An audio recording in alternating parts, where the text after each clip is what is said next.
Baik, eee, sebetulnya kita kali ini tetap bicara tentang bagaimana sih, apa saja sih yang pembahasan yang berkaitan dengan komunikasi massa itu. Makanya di sini mungkin ini memudahkan kamu untuk apa namanya, membuat mind map ya, mind map tentang, eee, hal-hal yang berkaitan dengan pembahasan dari komunikasi massa dari berbagai angle. Jadi kita kemarin sudah singgung tentang apa yang berkaitan dengan dasar-dasar yang dibahas di dalam komunikasi massa itu, diantaranya kita bicara tentang definisinya, kemudian konsep dasar dan juga karakteristik, ruang lingkup dan juga fungsi-fungsi dari komunikasi massa itu. Kemudian kita juga menyinggung tentang dalam aspek historis ya, kita singgung tentang bagaimana zaman isyarat yang itu masih didominasi dengan budaya lisan, kemudian zaman isyarat, zaman bahasa lisan, kemudian zaman tulis yang itu tentu saja sejarahnya sangat panjang sekali, kemudian zaman cetak, zaman komunikasi massa. Dan seperti misalnya contoh tadi yang perlu kamu ketahui, seperti jadi proses pengumpulan hadis, hadis Nabi itu kan itu adalah masih pada fase zaman apa? Zaman lisan. Jadi sudah mulai apa namanya? Mulai peralihan ya antara zaman lisan ke zaman tulis, dan huruf itu sudah mulai dikenal ya kan. Jadi kita lihat bagaimana, tapi masih dominan zaman lisan itu masih dominan. Makanya bagaimana apa namanya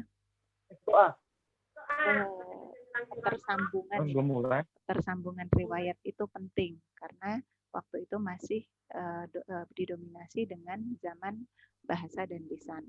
Ini yang berkaitan dengan aspek-aspek historis.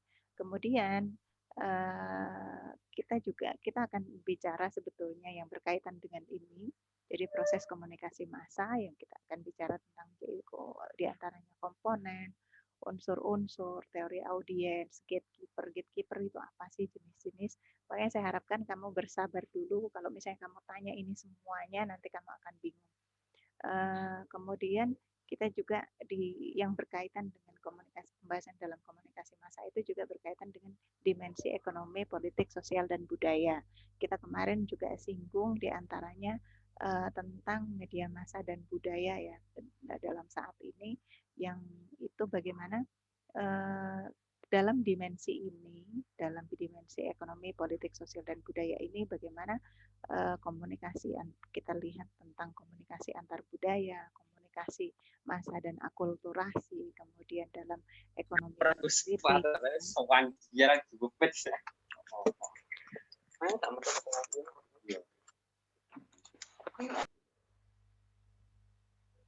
Ya, kita lanjutkan.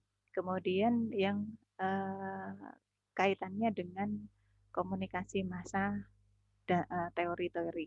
Karena gini, ketika kita bicara tentang komunikasi itu selalu kan yang dititik beratkan itu yaitu ada unsur komunikan, kemudian ada unsur pesan, kemudian ada unsur apa namanya?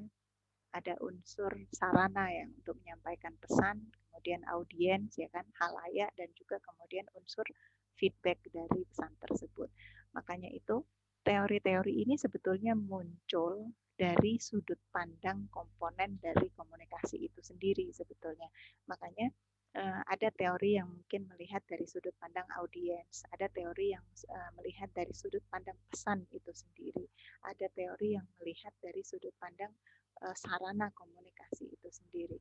Makanya banyak sekali sebetulnya yang kita bahas, tapi artinya ketika kamu sudah memahami tentang komponen dari komunikasi itu sendiri, maka kamu sebetulnya bisa melihat sebetulnya kalau misalnya teori jarum suntik ini sebetulnya dia melihat komunikasi dari sudut pandang apa. Kemudian teori cultivation ini dia melihat dari sudut pandang apa. Kita nanti akan bahas itu sebetulnya, tapi makanya jangan terburu-buru dulu. Yang penting artinya kamu mengetahui alur ya, alur kenapa kok muncul teori-teori ini. Jadi kan kita nggak bisa kan mencampur baurkan antara misalnya sudut pandang teori komunikasi massa dari sudut pandang audiens, terus kita campur dari sudut pandang apa namanya komunikan atau dari sudut pandang pesan itu sendiri. Tentu saja beda sekali pendekatannya. Makanya kita nanti juga kita akan bicara tentang teori-teori yang berkaitan dengan komunikasi massa, tentang pengertian, tujuannya, macam-macamnya. Kan ada teori jarum suntik, cultivation, kemudian cultural imperialism. Nah, ini yang berkaitan tentu saja ketika kita bicara tentang cultural imperialism ini, pasti teori itu berkaitan dengan apa dimensi dari budaya, kemudian dan sosial, kemudian media equation, kemudian spiral of silence, kemudian aspek teknologi atau artinya means itu apa ya, sarana dari komunikasi massa itu, termasuk yang kaitannya karena sebetulnya bagaimana perkembangan dari teori, kemudian diversifikasi dari teori itu sangat juga dipengaruhi dengan perkembangan teknologi. Kemudian ada diffusion of innovation, kemudian ada uses and ini beberapa ada typo ya, uses and gratification. Nah, kemudian kita akan lihat bagaimana komunikasi massa, beberapa syarat dan juga hal-hal yang berkait dengan komunikasi massa. Ini sih sebetulnya jika ini mungkin lebih memudahkan kamu untuk membuat untuk membangun mind map ya tentang apa namanya tentang komunikasi massa dan hal-hal apa sebetulnya yang dibahas dalam komunikasi massa itu. Makanya kalau misalnya kamu mungkin melakukan penelitian atau penasaran tentang isu-isu yang berkaitan dengan komunikasi massa, kamu bisa tinjau dari beberapa aspek-aspek ini, ya kan? Mungkin dari aspek sejarahnya, apa yang unik, ya kan? Apa yang unik dari aspek sejarah itu dan bagaimana dari aspek sejarah itu mungkin berpengaruh kepada bagaimana kemudian perkembangan komunikasi massa pada saat ini. Kemudian di sisi lain juga yang tidak kalah penting yaitu komunikasi massa kontemporer di bagaimana konteks Indonesia ya, itu tentu saja berkaitan dengan perkembangan teknologi, munculnya radio, TV, majalah dan sebagainya. Ini hal-hal yang erat kaitannya dengan pembahasan komunikasi massa. Nah, selanjutnya apa namanya kita akan coba tadi kita singgung tentang apa garis besar ya, apa saja sih pembahasan yang berkaitan dengan komunikasi massa. Maka kita akan sedikit bicara tentang konsep dan karakteristik tentang komunikasi massa. Jadi sebetulnya kemarin kita sudah singgung ya. Jadi konsep dasar komunikasi massa itu tentu saja arahnya itu audiens yang besar, heterogen dan anonim. Makanya anonim ini artinya kamu nggak bisa melihat target kamu nggak satu warna, gitu, tapi sangat heterogen, jadi besar dan juga anonim. Kemarin kita lihat contoh-contohnya banyak ya, di antaranya ceramah dalam khutbah Jumat itu juga bagian dari komunikasi massa. Kemudian artinya ketika itu melibatkan massa audiens yang besar, ini adalah yang bagian dari komunikasi massa. Kemudian juga disebarkan secara umum, terjadwal, kemudian mencapai sebanyak mungkin anggota yang secara serempak dan sifatnya sementara. Kemudian bagaimana kemudian peran komunikator di sini? Komunikator ini beroperasi dalam organisasi yang kompleks dengan biaya yang besar tentu saja. Kemudian kita lihat bagaimana karakteristik dari komunikasi massa itu sendiri. Kayak kemarin kita singgung bahwa biasanya kalau bicara tentang komunikasi massa itu dia komunikan ini dia mengatasnamakan mungkin kelompok, lembaga atau juga komunitas gitu. Makanya kalau kita lihat dari karakteristik komunikasi massa itu, jadi komunikatornya berlembaga, terus kemudian pesannya juga bersifat sangat umum, bukan spesifik tentu saja. Nah, komunikannya, audiensnya ini anonim dan sangat berwarna. Kemudian mengutamakan isi ketimbang hubungan. Artinya di situ komunikasi terjadi secara satu arah. Kemudian stimulasi alat indera terbatas dan juga umpan balik tertunda. Jadi misalnya gini, misalnya ada apa namanya, ada sambutan dari ketua apa, atau mungkin ada misalnya ada pidato dari pidato kepresidenan misalnya. Ini kan satu arah kan sifatnya satu arah, tapi kemudian disalurkan dalam saluran yang sangat heterogen, yang itu mencapai audiens yang sangat beragam dan juga anonim. Nah, tetapi di sini kita lihat bagaimana umpan baliknya itu juga tertunda. Inilah di antaranya beberapa karakteristik komunikasi massa. Mungkin besoknya atau 2 atau 3 jam kemudian baru ada respon dari pidato tersebut. Ini beberapa karakteristik dari komunikasi massa itu sendiri. Kemudian, nah apa namanya, kita bicara ruang lingkupnya, di antaranya ada ruang lingkupnya itu komunikasi dengan diri sendiri, kemudian komunikasi interpersonal, kemudian komunikasi small group, komunikasi massa. Ini ruang lingkupnya. Kemudian fungsinya ini kita kemarin sudah singgung ya. Di antaranya fungsinya itu juga mempunyai fungsi pengawasan, penyebaran yang itu nilai atau value, social value, ide dan sebagainya ya. Kemudian pertalian itu juga berfungsi memberikan informasi, berfungsi juga hiburan juga, kemudian fungsi pendidikan, kemudian fungsi untuk mempengaruhi, kemudian pengembangan mental, kemudian adaptasi lingkungan dan juga manipulasi lingkungan. Ini beberapa fungsi komunikasi massa. Mungkin kamu bisa lihat dari beberapa fungsi ini, prakteknya mudah sekali dicari. Makanya ini nanti coba menjadi tugas kamu ya. Misalnya saya ingin kamu mencoba mengidentifikasi ya. Jadi dari mungkin dari pidato orang-orang tokoh, atau pidato dari influencer, atau pidato dari tokoh publik ya kan, yang dia kemudian mengeluarkan statement tertentu, dan kamu coba identifikasi dia kan melakukan komunikasi massa, kemudian ini kamu bisa kategorikan sebagai apa? Apakah fungsi di komunikasi massa yang dilakukan itu berfungsi sebagai pengawasan, penyebaran nilai, pertalian, informasi, hiburan, atau dan seterusnya itu. Kemudian ini sebetulnya ya pesan-pesan yang disebarkan masing-masing pola komunikasi. Jadi ada intrapersonal communication, kemudian juga ada interpersonal communication, kemudian ada group communication, kemudian ada mass communication. Jadi polanya seperti itu. Makanya kita lihat kalau intrapersonal ini modelnya seperti ini ya, tapi dalam lingkup yang yang intrapersonal itu artinya di dalam ini ya.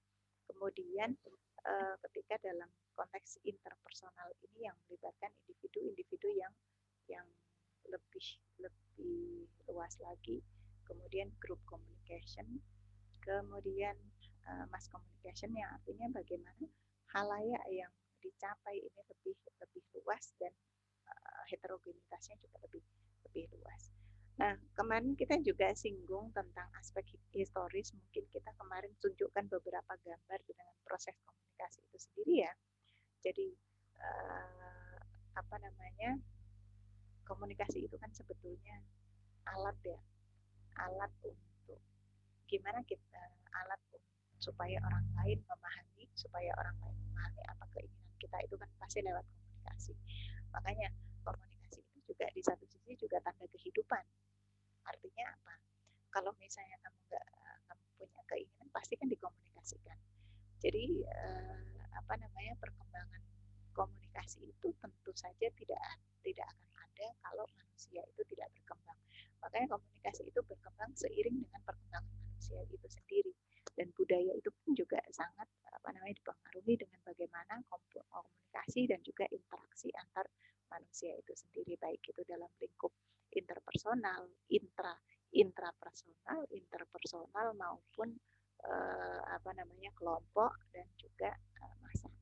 Nah, kita kemarin singgung, mungkin kita perlu perdetil sedikit ya tentang zaman penggunaan tanda dan isyarat. Jadi ini era paling awal, peran insting itu sangat penting, jadi indera itu sangat penting. Makanya kalau di awal itu bagaimana proses komunikasi interpersonal atau proses komunikasi itu dilakukan dengan bahasa lisan. Kemudian juga jadi bagaimana penggunaan suara diganti bahasa tanda dan isyarat, kemudian gerak isyarat dan tanda atau komunikasi verbal sangat sederhana dan juga lambat, struktur lidah dan jaringan yang lain berbeda dengan sekarang. Makanya kalau misalnya kamu mungkin melihat ya, sempatkan coba kalau misalnya lihat ke situs-situs purbakala ya, kamu juga akan coba kamu amati, coba mungkin kamu perlu amati bagaimana sih kira-kira mereka berkomunikasi. Nah, ini adalah jadi kita melihat bahwa dari situs-situs itu hampir kita tidak menemukan tentang model prasasti atau tanda atau yang bentuk tulisan, tapi adanya itu adalah dalam bentuk isyarat yang mungkin dalam bentuk bebatuan atau apa itu. Kemudian kita kemarin juga singgung zaman bahasa lisan. Jadi embrio lahir kemampuan untuk berbicara dan berbahasa dalam kelompok. Kemudian ini fondasi terciptanya lambang berupa gambar di batu-batu. Jadi ini pun juga dipengaruhi dengan bagaimana perkembangan manusia itu sendiri ya kan. Ini kita lihat artinya belum dapat menulis juga, kata-kata, angka dan simbol telah dibangun. Jadi asal-usul percakapan ini juga baru muncul sekitar 4.000 sampai 3.500 sebelum Masehi. Sebelum Masehi itu artinya apa? Sebelum kelahiran Yesus Kristus, artinya itu masih zaman yang sangat lama sekali. Kemudian zaman tulisan. Zaman tulisan ini sudah mulai 500 tahun sebelum Masehi. Jadi kita juga kemarin sudah lihat bagaimana sejarah tulisannya, proses pergantian dari gambaran piktografi ke sistem fonetis, kemudian bagaimana, makanya kalau misalnya mungkin kamu kalau lihat ini ya, relik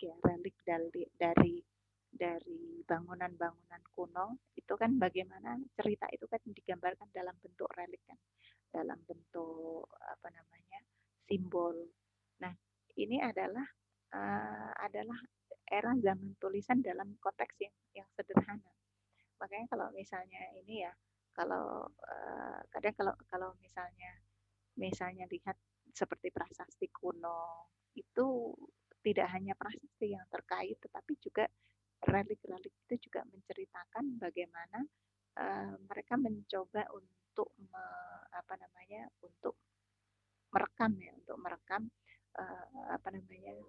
merekam budaya, kemudian cerita yang merekam sejarah pada masa itu.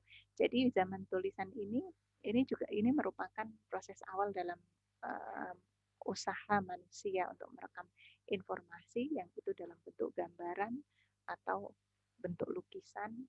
Dan kita lihat bagaimana di kota kuno Mesir ini ditemukan ya prasasti-prasasti itu, kemudian peninggalan-peninggalan seperti itu yang itu dalam bentuk karakter simbol. Kita mungkin cepat saja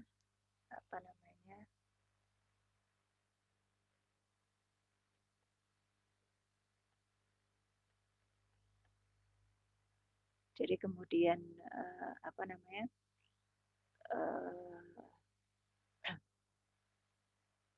Mesir ini juga sebagai penemu pertamaglips, mungkin perlu kita ketahui semuanya juga bahwa di antara peradaban-peradaban kuno yang di antaranya itu adalah Mesir, kemudian India, ini adalah diantaranya adalah peradaban-peradaban yang lama, kemudian Persia. Jadi kita lihat bagaimana kemajuan dalam proses komunikasi ini muncul bertahap seiring dengan bagaimana perkembangan sosial masyarakat yang ada pada masa itu. Kemudian perubahan menulis dari batu. Di media pertama menggunakan kertas papirus yang ditemukan di Mesir. Sampai sekarang ini bagaimana papirus itu masih diperjualbelikan ya. Itu sebagai biasanya itu dikenal sebagai kenang-kenangan ya, kenang-kenangan dari Mesir. Jadi ini adalah adalah sebetulnya penanda ya, penanda perubahan media ya, media menulis dari batuan itu ke kertas papirus. Kemudian zaman cetak ini tahun 1455. Jadi bagaimana mesin cetak baja itu dalam bentuk seperti mungkin kalau kita bayangkan sekarang itu seperti stempel ya. Jadi cetakan itu masing-masing huruf itu diberi cetakan. Nah, inilah sebetulnya ketika kemudian ditemukannya mesin baja untuk cetakan, inilah sejarah menemukan bagaimana komunikasi massa itu menemukan babak baru. Maka mungkin yang perlu kita garis bawahi di sini ada beberapa hal penting ya. Artinya media surat kabar ini bisa muncul setelah beragam dinamika dan juga kompleksitas elemen budaya muncul dan berkembang di masyarakat. Kemudian ditunjang lagi dengan perkembangan teknologi, bagaimana penemuan mesin cetak ini sebetulnya adalah gabungan antara elemen yang ada dalam masyarakat itu kemudian difasilitasi dengan ditemukannya mesin cetak itu. Sampai kemudian di abad 19 muncul beragam bentuk media cetak seperti buku, surat kabar, majalah yang itu kemudian digunakan secara luas oleh masyarakat. Kemudian zaman komunikasi massa ini kita lihat prosesnya. Awal 20 itu ada motion picture, kemudian ada teknologi radio juga sekitar tahun 1930 ini juga radio rumah tangga, terus dari 1940 ini ada televisi keluarga, sampai 1950-an bagaimana TV mengalami kejenuhan, muncul video, TV kabel, kemudian saat ini juga muncul satelit TV, kemudian TV digital sampai TV plasma, sampai pada munculnya internet yang ini menjadikan memberikan dampak revolusioner dalam proses komunikasi yang semakin kompleks.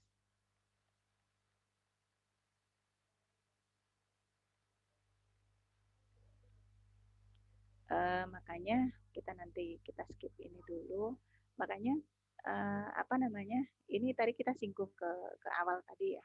Jadi ketika kita bicara tentang komunikasi massa, bagaimana sih kita melihat tentang komunikasi massa itu jadi jenis dan dari teori komunikasi massa itu ada yang melihat dari sudut pandang teori ilmu pengetahuan sosial.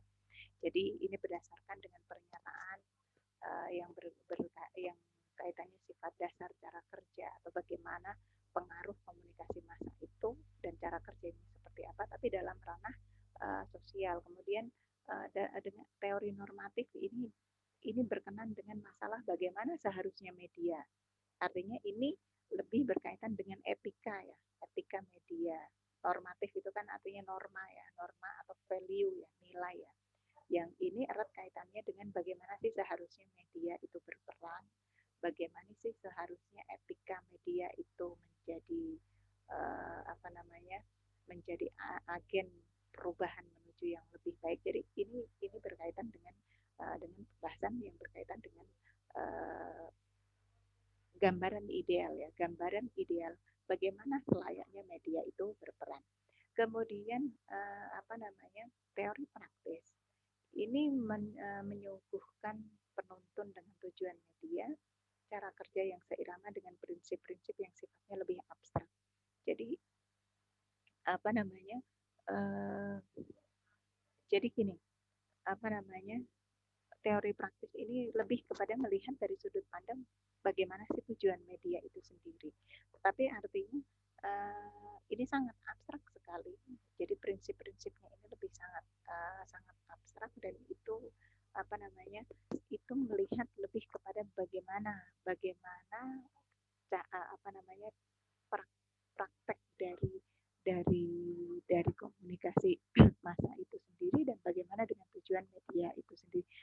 media pun juga berbeda-beda. Dan satu lagi yang perlu saya tekankan di sini juga bahwa media itu meskipun di satu sisi itu juga dia punya landasan normatif, landasan nilai yang harus dijunjung tinggi, tapi di sisi lain bagaimana prakteknya media dalam geraknya itu. Nah, ini kita lihat dengan sudut pandang ini. Kemudian teori akal sehat. Jadi ini merupakan pengetahuan yang dimiliki setiap orang melalui pengalaman langsung dengan masyarakat. Makanya kalau misalnya kita bicara kenapa sih mesti harus teori komunikasi massa? Nah kan kalau misalnya kita melihat fenomena yang berkaitan dengan isu tentang komunikasi massa atau kaitannya erat dengan media massa, pasti kan kita melihat dari apanya, ya kan? Jadi melihat misalnya dengan sudut pandang tadi ya yang kita singgung tadi di atas. Misalnya kita mau melihat dari sudut pandang ini, baik itu dari sudut pandang normatifnya atau praktisnya atau teori akal sehatnya. Tapi di sisi lain kita sebetulnya ingin mencoba menemukan tujuannya apa. Jadi misalnya apa dari pengaruhnya dari komunikasi massa itu secara normatif, misalnya secara nilai. Jadi kalau misalnya media massa itu misalnya menjunjung tinggi etika pers dan jurnalisme, kira-kira dampak apa yang datang di masyarakat. Jadi inilah sebetulnya tujuannya bagaimana apa yang ingin dijelaskan dari komunikasi massa itu sendiri. Kemudian manfaat yang digunakan oleh masyarakat, kemudian pembelajaran dari media massa, kemudian peran media dalam pembentukan pandangan dan nilai masyarakat. Sepertinya ini sampai di sini saja kita pembahasan kita, karena nanti kita akan bicara selanjutnya kita akan lebih kepada bicara tentang macam-macam teori komunikasi massa, tetapi mungkin kita akan mapping mungkin dari sudut pandang budaya atau sosialnya dulu, atau mungkin dari sudut pandang pesan itu sendiri, atau dari sudut pandang teknologinya, atau dari sudut pandang isi dari pesan dari yang komunikannya, atau dari sudut pandang pengaruhnya. Makanya ini saya skip, kita sampai di sini dulu. Artinya saya hanya ingin membawa kamu semuanya untuk mengetahui bagaimana sih dinamika komunikasi massa itu, dan karena setiap perubahan yang ada dalam masyarakat itu tentu banyak sekali erat kaitannya dengan bagaimana media itu membentuk masyarakat kita. Jadi mungkin itu saja yang bisa saya sampaikan pada kesempatan kali ini. Nah, minggu depan kita akan mulai tentang membaca ya beberapa teori dari komunikasi massa. Jadi mungkin kamu ada pertanyaan, silahkan tunjuk tangan.